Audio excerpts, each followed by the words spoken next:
To start things off, perhaps I'll maybe ask the views of all of the speakers on one of my questions, one of the advantages of moderating. We have private sector clients in operating sectors such as energy or infrastructure who are fully engaged in preparing for the green recovery and are very bought in. We also have financial sector clients who are equally engaged. What practical gaps do the speakers think need to be filled to join the two up and push deals forward, and who can fill those gaps? And perhaps I could start with Isabel on this one.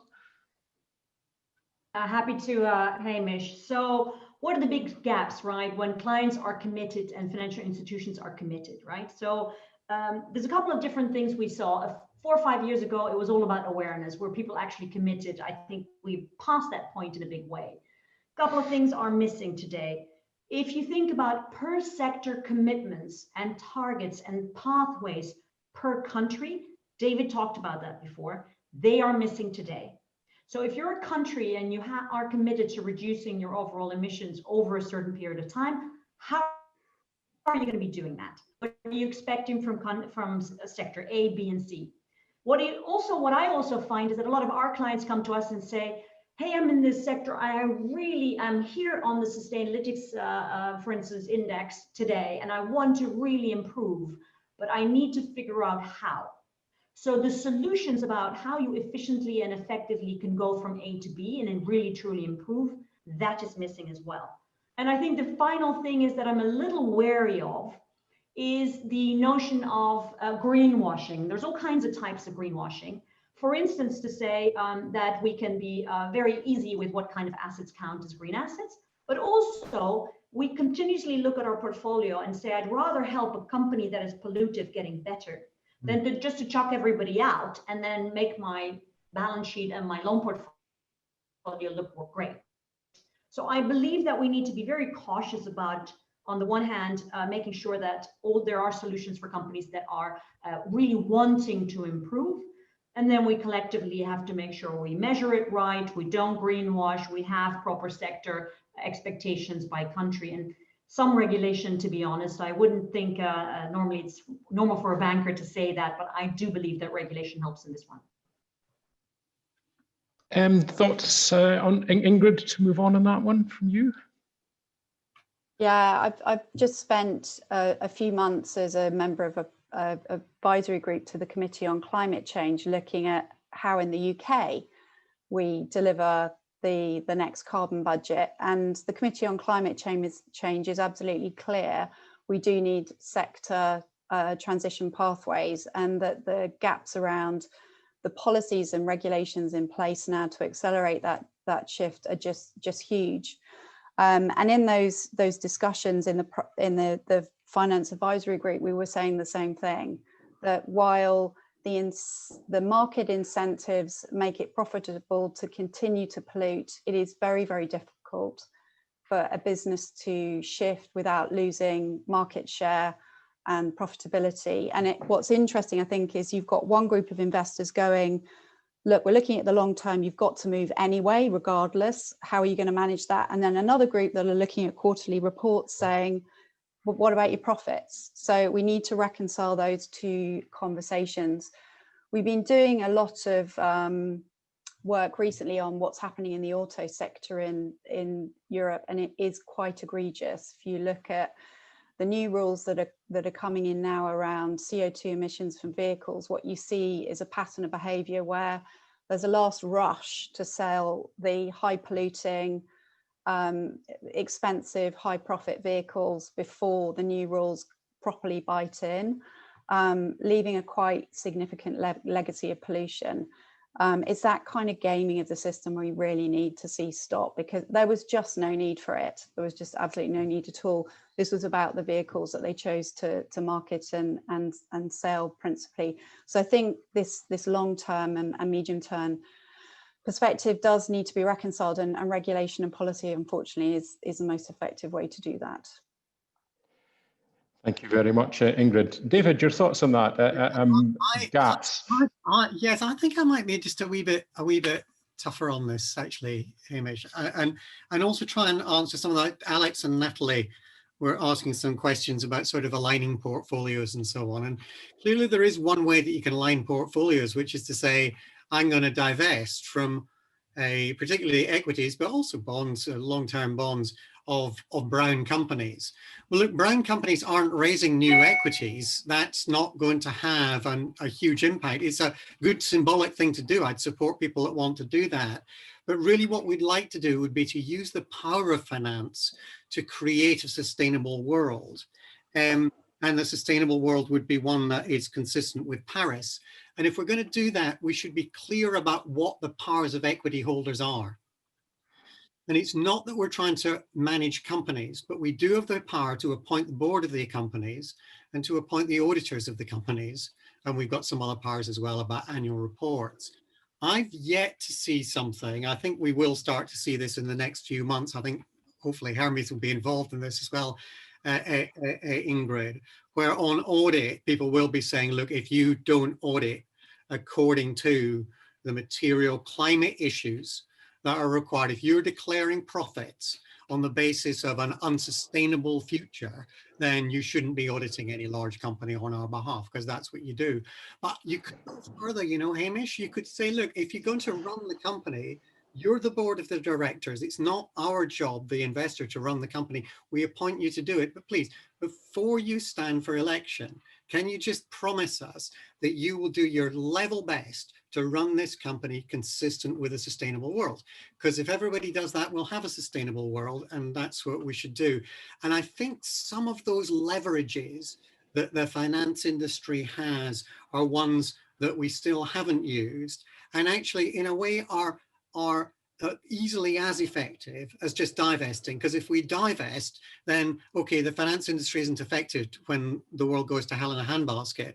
But actually what we'd like is the finance industry stops the world from going to hell in a handbasket, and therefore we all come out the other end. And by all, I mean all the people whose money we are managing in the finance sector and to whom we owe a duty. So David, I'll just jump in and reassure you that those conversations are going on. For the last year, a coalition of investors, including ourselves, have been painstakingly engaging with the auditors of the oil and gas companies as a sort of starting point on this, with some success. And I do agree that the new announcements around accounting expectations help make this a slightly weird left field topic for some of those around the table into something that is mainstream, because it is the financial impacts we need to get really to. Important, Ingrid, if we get people that are listening on this call who are part of fund management, asset owners or asset managers, this is something where we can use something that is a straightforward power of investors, just to say, look, please drop your accounts using sustainable assumptions. Let's not have investment in the future in stranded assets, and it's to our financial advantage. And Hermes has done great work on this. I absolutely endorse that, Ingrid. So moving then perhaps to the debt side of that, does this mean what we'll call a default if a given covenant is breached, and then we enforce, we replace directors, we alter policies at the debt level? Is that the stage beyond this? I think you just use your vote, Hamish, don't you? I mean, well, yeah, but as a debt creditor, your vote is it's not your vote. Yeah, it's your power, which is one reason why I was interested in having debt and equity here, because equity have clear management routes, whereas the routes of debt are slightly different. And I'd be interested in Isabel's view on what debt can do about this sort of thing. Debt has an absolute role to play, just like equity, right? And this is we, by the way, one of the things I talked about is the fact that we are there to finance this transition. That's really the aim, trying to help these companies to get better on a daily basis. What we also do is we've developed a lot of sustainable financing products that are meant to improve sustainability. So it's not about financing just the wind park, right? Because a lot of that, there's plenty of money in the world to go around for truly green assets themselves, but also to figure out, can I align myself with a company that wants to improve itself? And then what you then do is you put in all your terms and conditions, all these conditions that pertain to sustainable improvement. Now you're starting to see, and we do that mostly now through incentives, right? Where we say, okay, the price of a loan comes down if you're actually becoming more sustainable. And so you use external sort of institutions that help measure whether that's actually happening. So those are ways. We fundamentally believe in sustainable improvement, and you need to put that, you have to put your money where your mouth is as a company, and we as a bank too. Yeah, well, thank you very much. Perhaps I can move slightly on to a question from the audience. The early questioners get priority here. First question was about Terra, which is obviously for you, Isabel, and the potential application to sectors like agriculture, given the agriculture sector raises a whole lot of unique problems for climate change. Yeah, we have 9 sectors today, Hamish, and you know, whether it's cement and steel and aviation and shipping, as I mentioned, right, we're trying to do the pollutive ones first, the ones that are responsible for most emissions. Agri is one that is sometimes hard still to have the right metrics on, so we're completely open to measuring that as well. It counts for a number of these. This is a dynamic thing, right? Anybody, since this is entirely open source, anybody can help us develop, whether it's with 2DI or other institutions, to help some of these scenarios. Because in the end, unless you have a scenario, it's hard to measure your own performance against that. And that's what we're trying to do. So whether it's agri or any of the other industries, we're very, very open to that. Any other thoughts on the agricultural sector and how we might measure and progress? I'm shaking my head because for me, agriculture means biodiversity, and we know that's the next big crisis coming up behind climate change. We've actually just signed up to a new Finance for Biodiversity pledge, which includes a commitment to measure biodiversity impacts. And I was on the first call and I had my head in my hands because it just seemed to be focused on buying data from the existing data providers and reporting. And we know this issue is just far more complex than a few tiny indicators. My background in biology comes into play here. So I think, I think it makes me think it was right that we joined this, because we do just need a lot more rigor in these initiatives, particularly around reporting and accounting on sustainability impacts. Because I think one of the things I'm really worried about is people just buy the data, report on it and say tick, job done. It does mean that those one-to-one conversations with companies remain really, really important to properly understand what's going on. The quantitative data is really only just the starting point. So I'm afraid that's a very long way to say no easy answers here, but that's what I think at the moment. Come on, David, you can save us here. Well, on agriculture, well, I think I just follow Isabel. I mean, there are guidelines for agriculture. What they are is beyond my pay grade, Hamish. Yeah. There is one, Hamish, that I want to flag that I'm struggling with, because as you know, I run the wholesale bank, right? That's mostly big corporate clients. But I made the actual pledge in behalf of all of ING, which has an absolute world of also mortgages on residential real estate. And here I have to worry because there's this social impact as well. You know, think about all the homes that we have that need to become lower in terms of their emissions, and we need to figure out, and we'll need governments to help us with the social impact on that one as well. You know, how do you, even if you make it an incentive, how do you make sure it actually does happen? So there are a number of industries that we're still haven't figured out how to solve them. This is quite a nice link into another question that that was asked by the audience about company size. Is it a positive or a negative? Are smaller companies more nimble in moving? How do you manage them from a funder perspective? And this fits in with another thing that I've been thinking about is how does debt learn from equity, for example? Because obviously there's a sort of longer history of equity dealing with ethical investment and so forth, and then debt has come along with the green bond principles, loan principles, etc., etc., etc., and the data. And obviously, equity providers have probably been wrestling slightly longer with what they do with their private equity investments and their smaller investments.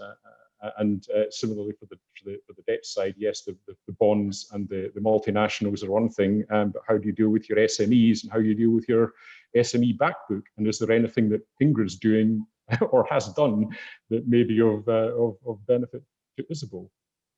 So there are so many different ways to answer that question, Hamish. I'll try and not go on for hours. I think size definitely does matter.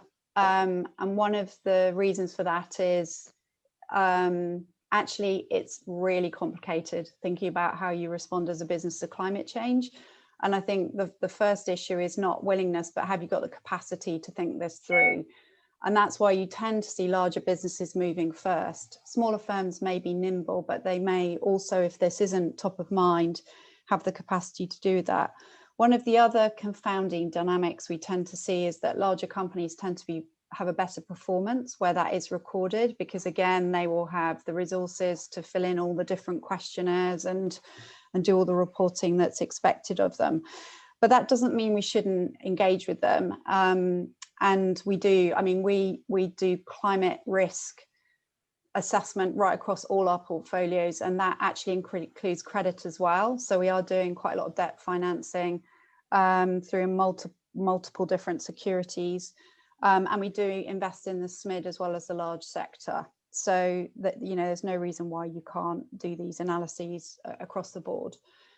What we also started to do is introduce screening in our private equity investments. So this is relatively new, and the climate change expectations that I mentioned, they came from multiple pleas within the business to help our analysts, both in private markets and public markets, get their head around these issues and how they approach the conversations with companies. So those 6 issues that I laid out, they're equally applicable if you're a private sector, private equity investor, an infrastructure investor, a real estate investor thinking about your tenants' solvency, or if you're working in credit or credit or equity public markets. The conversations have to happen. And for your SME credit approvals, Isabel, and how does that fit into the big systems that are there? So I mean, we use them in our it would be our private debt. So this is lending to companies. So some of the things you might be thinking about in that context are, you know, we've got a revenue threshold above which we won't fund companies. So 6% is the sort of threshold. Are your companies linked to some of our controversial activities? We've got things like we're thinking about physical risk. So we look at if there's warehousing facilities, how many sites are those spread across? Are they vulnerable to flood risk? You know, there's lots of different things you can be doing in thinking about this, but it's equally as valid for small cap, large cap, credit, equity, same issues. Yeah, I think, Hamish, as one's thinking about the finance system, it's maybe worthwhile to think about it as sort of being an ecosystem. So there are big companies and there are small companies. There's debt and equity. If you're working on public equity, we've got a question, I think, is it Angelica, who said, is there a worry that you sell out to the bad guys? If you're a good guy, should you be doing something else? I think you need to bear that in mind. I think it's really interesting what Ingrid's just said about private equity. I mean, we've had years of thinking about this in public equity, but it's only recently that people have got around to thinking about this in private equity. It's only recently people have got around to thinking about this in debt. And if you were going to divest, you would think debt was probably the better place to divest for than equity, because debt isn't permanent. Also, you do hold equity in banks. I'm kind of interested. Do you remember about 6 months ago, we got that really interesting declaration from Barclays? who said, I think they said, we will put this in our memorandum of articles of association that we will manage towards climate neutral by 2050 after a big push from equity holders. Now, I don't know what to, I was a little bit involved in that. I don't know what to make of that, but what I'd really like would be that in good faith, that was the way that all our financial institutions were going to run. But if you're a pension holder or a pension trustee or a fund manager, yes, you want to be talking to Isabel and her colleagues about what it is that ING are doing. And not, I think, saying do this, do that, do the other thing, but can we honestly have in good faith that you'll be able to report back to things, the sort of thing that Isabel's been talking about, and why it is that with science-based targets, we're going to reach 2050 and still have a sustainable planet to work on. But these distinctions of big, small, debt equity, they're very important. Think about it as an ecosystem and think about what your particular role is. It's different if you're a bank than if you're a fund manager. Yes, thanks. Thanks all. Maybe to move on to something further, which David sort of touched on towards the beginning, and that's what's in it for the poor countries, as it were, from the rich countries, and how do you square all of the circles if the principal objective of the poor countries is to be less poor? I mean, it's a really good question, and it's absolutely fundamental, because it is the countries of the north that have used up the world's climate budget, and they become rich on the back of that.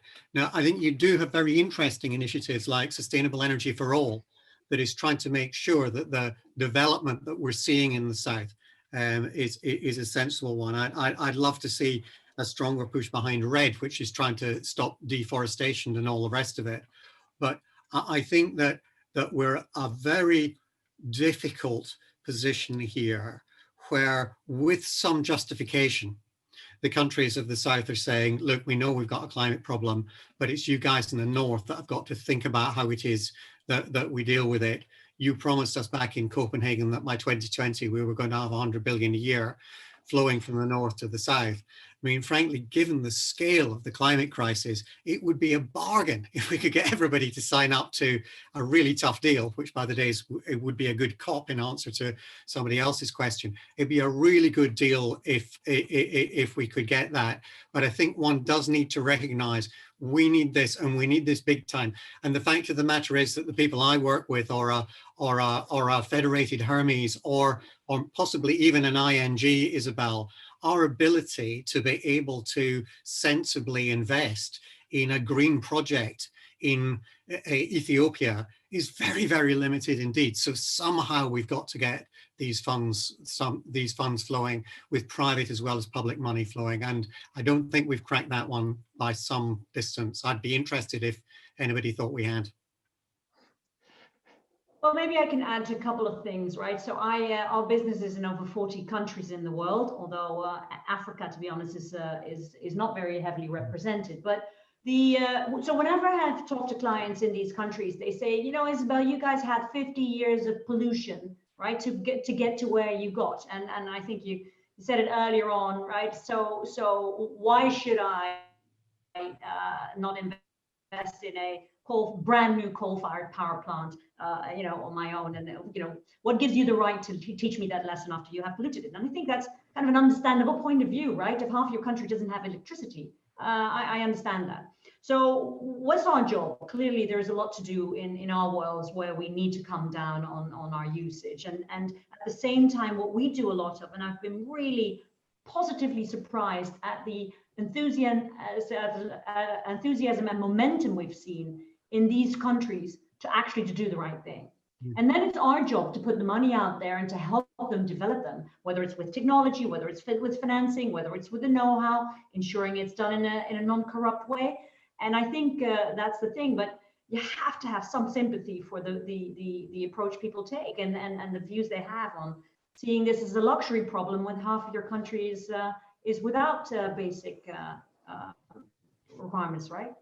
I think that's right, Ingrid. I mean, I honestly think as well, I'm talking without a huge amount of expertise here, but it would be a bargain for the North if it was 100 billion a year to get the South to sign up to the terms that we need to stay within the Paris Agreement. If you think how much we've spent on COVID, yeah, and we think about how big a crisis and a catastrophe climate would be, but we do need to bury this North-South debate one way or another, and move forward to, look, we need voluntary or mandatory targets from countries, or a price on carbon or something like that, that really can mean that we can look forward 20 years and you can say to your kids, and I can say to my grandkids, you know, this world will be safe for the rest of your life. Yes, clearly not a lot of immediate easy answers to that one, but obviously something that's quite high up the agenda for next year, I suspect. To go more concrete, perhaps, as I think one thing we're trying to do for the purposes of COP26 is come up with more concrete answers rather than aspiration.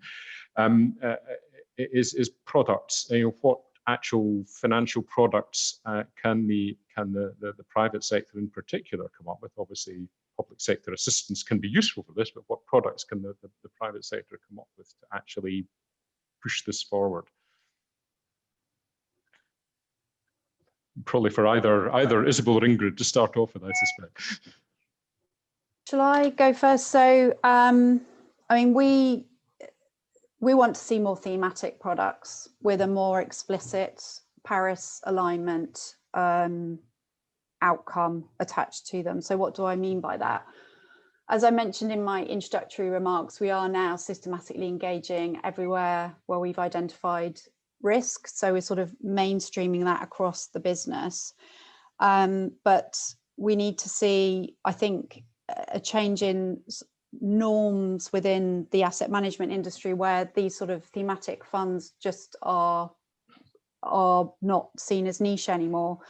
So those could be impact engagement funds, where we've got an impact opportunities fund at the moment, where we commit to engage with companies to deliver additional carbon emission reductions, employment improvements, and various other things. So helping those companies shift to a place where they're providing measurable, improved social and environmental impacts.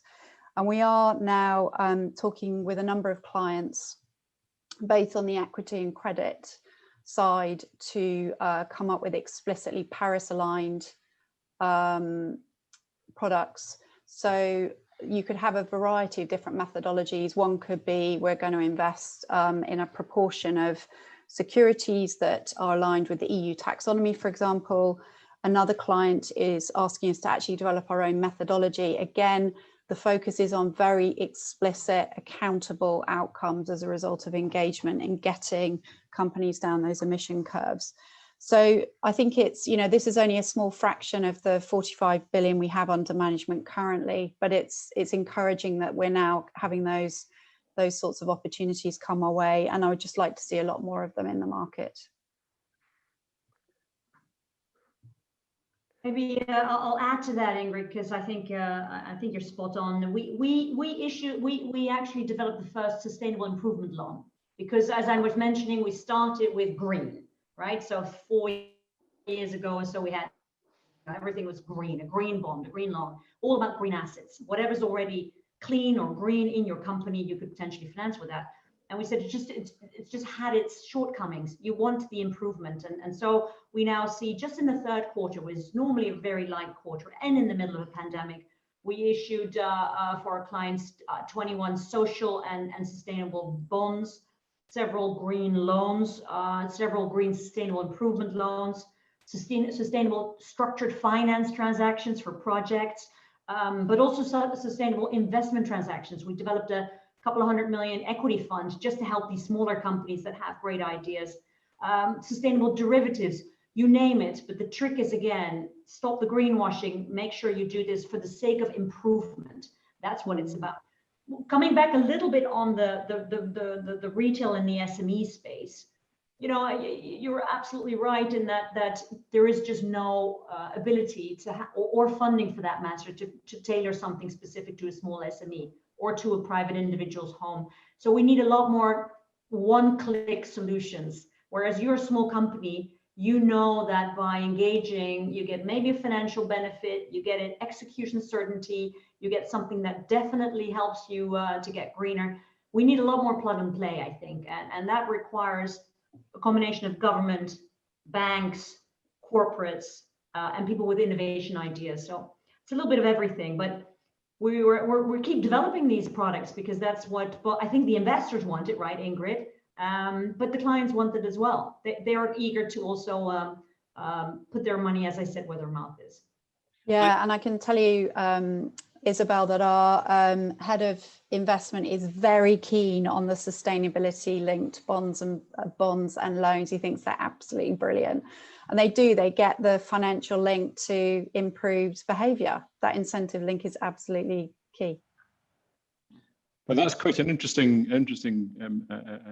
point, as we have had a few questions on behaviour running through, more directed to behaviour within the financial institutions to ensure that the results that we're seeking for at a policy level come through. I don't know if you have anything to say about that and how you ensure this is delivered. Sorry, I don't think I understood the question. Yeah. Is it? Well, there've been a number of questions on behaviours in the financial sector. You know, there's a history of bad behaviour in various parts of the sector. We're at the individual level, and while institutions can try and alter their policies and in order to achieve these objectives, how do they go about actually addressing the behavioural issues to get the product? I'll give you a concrete example. For example, I'm a mid-market bank relationship manager. I've got a stack of perfectly profitable, old, clanking, polluting customers who produce lots of nice fees for me over a number of years. I'm not going to take them to credit unless they do X and Y. But I've been taking them to credit for years and years. So, I mean, I can talk about what we've been doing in our business, because this is a governance and culture question, really. So, post financial crisis, we were one of a number of asset managers who worked with the Investment Association to introduce a pledge of acceptable behaviours at the business. And at the time, I think only a handful of firms wanted to sign up, and the head of the Investment Association was forced out of his job for daring to suggest that clients be put at the heart of what the investment management businesses do. Fast forward a few years, actually that's been normalised. We do have a pledge at our business, but we've gone further to adapt our performance assessment framework to include 50% scoring on technical performance within the role and 50% scoring on your behaviour within the business, how you engage with colleagues, with clients, with regulators. And just this year, we've updated it again to put an explicit sustainability focus in there. So everybody from sort of procurement through to the board are expected to be thinking about more of a triple bottom line approach. But it's always a work in progress. And particularly when we were preparing this year to ramp up our climate change work, I literally did a climate 101 with every single team within the business to just lay out the basics of the science and talk them through why we needed to do this. You do need to have that level of attention on it. And that was one of the reasons this came up in the recommendations of the high-level expert group on sustainable finance. It's come through in the sustainability related financial disclosure regulations. Like it or not, all firms caught under that regulation now have to talk about how performance is linked to behaviour and sustainability outcomes. So this is becoming more normal, but it's quite labour intensive to deliver properly. And these sorry, carry on, David. These are all good things, Hamish, but the person who was questioning about what is it that actually goes on within the financial system was asking, I think, a really good question about how do we have just the simple things that we know that companies are doing. So for example, Isabel's bank having clear science-based targets. A Hermes promising that it will only approve boards of directors that are going to run companies consistent with Paris, and then if they don't do it, they'll come back and throw them out and get people who will. I think some clear, crunchy measures would be a good idea. I mean, I'm happy with all these products that are being developed. And you know, the EU is doing all its taxonomy stuff so that we don't get too much greenwash and all the rest of it. I suspect, though, that this doesn't require massive, complex new products for your financial advisor to be able to sell to you. It does require taking a step back and saying that the financial system is there to serve the people whose money has gone into it, which is millions of people saving for pensions. The job is to take money from point A where it is to point B where it's needed. They're giving massive powers to do that. And there must be some simple measures of whether A to B is taking place properly and whether those powers are being used well. And I think probably for bonds, it's whether the money's flowing, and for equity, it's whether the powers are being used correctly. We don't really yet have that, I think, Ingrid and Isabel. Maybe we do a bit more in bonds, Isabel, but that would be a very, very useful thing. And if it was, it's something the finance industry itself should come and propose to the COP that it's doing, rather than, look, you can't get the, you're not going to get the delegate from Fiji to work out what the best thing for the finance industry to do is. I think I agree with that, David, but I think it's very difficult to have these innovative, progressive discussions if you don't have a receptive culture and people who are prepared to entertain those ideas. I have a friend who for a long time worked in a large investment bank, and shall remain nameless, but she was leading on the green agenda, and they stuck her in the middle of a load of oil and gas analysts. It was such an aggressive move, and in the end, she just left after years and years and went off and did something else. It's that kind of thing. If you don't have the right culture, you can be doing a few nice headlines, but actually nothing fundamental is changing. Exactly, and it's always this thing of holding people to account. I think also, I don't think that there's a pantomime villain that's calling all of this. It's the way the finance industry is growing up. And there's a very old friend, a guy called Mike Liebrich, who founded Bloomberg New Energy Finance. He said that what we've got is a set of institutions that are institutionally fossilist. And by that, he didn't mean that there were a whole bunch of climate deniers that went to work on the Central Line and the Northern Line every day in London. He just meant we've grown up to be able to finance the old economy. And we've got to get the new systems that get us to financing the new economy, and everybody doing that. And for me, it would be equity owners. You've got to use your legitimate powers, appointment, audit, all of those sorts of things well. And financiers, you've got to have a clear plan of how it is on a science basis that you're going to move to net zero by 2050. I'm afraid I probably have to stop us at that point. I was going to give you all a few minutes to close and say what you thought we should be doing between now and COP26, but I'm afraid we're sort of running short on time, although I think it's probably clear from what everyone has been saying so far. I mean, I suppose it remains for me to thank David, Isabel, and Ingrid for their contributions, and to everyone for logging in, and pass us back to Gail Hurley at Jeffy to summarise and close our proceedings.